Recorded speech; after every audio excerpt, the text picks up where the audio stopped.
Hello everyone. In this video, I will show you how to add a search bar in Power BI Desktop.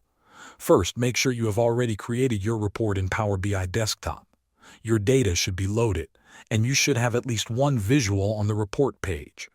Once your report is ready, go to the Visualizations pane on the right side of the screen. From the Visualizations pane, click on the slicer icon. It looks like a small filter symbol. After you click it, a new slicer visual will appear on your report canvas. You can resize and move it anywhere you like. Next, you need to add a field to the slicer. Go to the Fields pane, which is also on the right side. Choose the column you want users to search or filter by. For example, you can select a date field, a manufacturing field, a product name, or any other category. Drag that field into the slicer. Now your slicer is connected to that specific data field.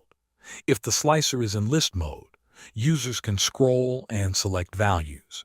Users can now type into this search box to quickly find a specific value. When a specific date or category is selected, Power BI will automatically update all the visuals on the page to show results for that selection. This is how you add a search bar using a slicer in Power BI Desktop. Thanks for watching.